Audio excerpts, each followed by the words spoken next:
Hello friend, कैसे हैं आप सभी लोग। यूट्यूब चैनल में आपका स्वागत है। तो आज का हमारा प्रश्न है प्रश्नावली 1.5। वो कह रहा है कि मान ज्ञात करो।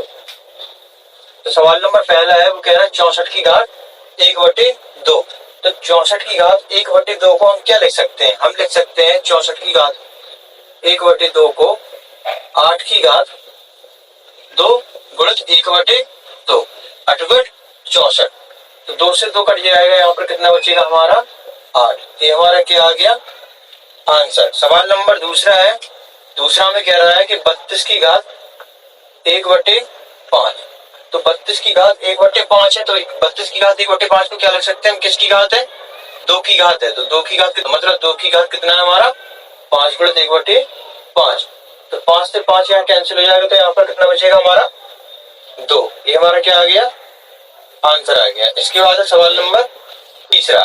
तीसरे में कह रहा था कि 125 की घात कितना है 1/5। तो हम इसको क्या लिख सकते हैं 5 की घात 3 गुणित 1/3। 3 से 3 कैंसिल हो जाएगा, तो यहाँ पर हमारा कितना बचेगा 5। सवाल समझ में आया सभी का।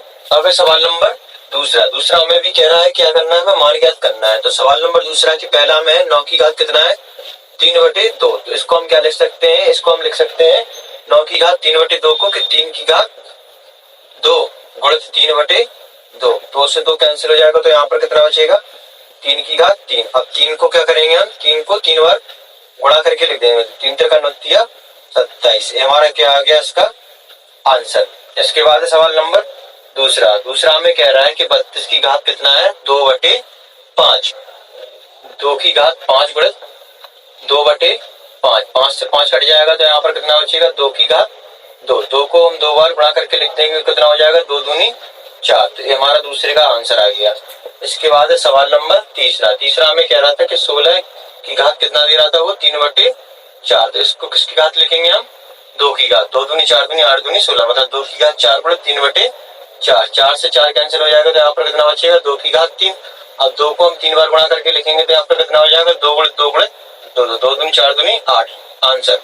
इसके बाद सवाल नंबर चौथा में कह रहा था कि 125 की घात 1/3 है। वो भी संख्या की कैसी है हमारी ऋणात्मक घात है। तो अगर ऋणात्मक घात हो तो सबसे पहले इसको धनात्मक घात करने के लिए क्या करेंगे हम 1/125 की घात कितना लिख देंगे 1/3। ऐसा क्यों करेंगे? क्योंकि घात ऋणात्मक थी, तो घात को धनात्मक करने के लिए संख्या को हम पलट के लिख देते हैं। अंश को हर में, हर को अंश में लिख देते हैं। तो यहाँ पर कितना हो जाएगा 1/5 की घात कितना हो जाएगा हमारा 3 गुणित 1/3।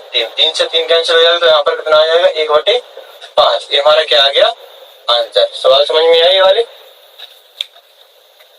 सवाल नंबर तीसरा में कह रहा है सरल कीजिए। तो सरल कीजिए का तीसरा का पहला सवाल है हमारा, वो कह रहा है कि 2 की घात 2/3 गुणित 2 की घात 1/5। तो हमने अब से पहले सीखा था कि गुणा में घातें जुड़ती हैं। कब जुड़ती हैं? जब आधार समान होते हैं। यहाँ पर हमारा आधार कैसा है समान है, तो हम इसका क्या कर देंगे घातों को जोड़ देंगे। तो 2/3 प्लस के 1/5 इन दोनों का योग करेंगे, तो घात का हम क्या लेंगे एलसीएम लेंगे।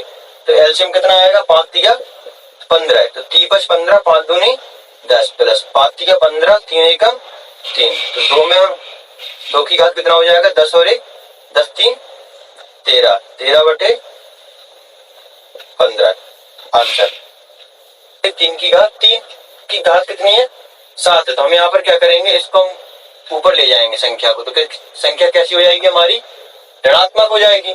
तो घात कितनी हो जाएंगी 7 से मल्टीप्लाई कर देंगे, तो यहाँ पर कितना हो जाएगा 3 की घात 7 तिया 21 का आएगी माइनस की। इसका आंसर दूसरे का ये आ गया। अब देखेंगे सवाल नंबर तीसरा में क्या है कि संख्या जो है वो हमारी कैसी लिखी है भाग में लिखी है। तो इसको क्या करेंगे हम संख्या को आधार हमारे दोनों के समान है, भाग में लिखी है। अब घात को हम ऊपर ले जाएंगे तो काय की हो जाएंगी घात हमारी ऋणात्मक हो जाएंगे। तो यहाँ पर हम कितना लिखेंगे 11 की घात 1/2 माइनस के 1/4। तो कितना हो जाएगा 11 की घात 4 लासा आएगा, तो 2 दूनी 4 2 एकम 2 माइनस के बाद। तो यहाँ पर कितना हो जाएगा 11 की घात 3/2 में से 1 गया कितना बचा 1/4 आंसर। हमारा सवाल है चौथी में कह रहा है कि 7 की घात 1/2 गुणित 8 की घात 1/2। यहाँ पर क्या है कि यहाँ पर जो आधार है वो हमारे कैसे हैं अलग अलग है। तो अलग अलग है और घातें कैसी हैं समान है। जब घात समान हो तो आधार का क्या हो जाता है गुणा हो जाता है। तो 7 गुणित 8 की घात कितना हो जाएगा 1/2 8 7 56। 56 की घात कितना हो जाएगा 1/2। इसका आंसर क्या आ जाएगा, ये आंसर आ जाएगा। अगर क्लास समझ में आई तो वीडियो को लाइक करें, चैनल को सब्सक्राइब करें। Thank you.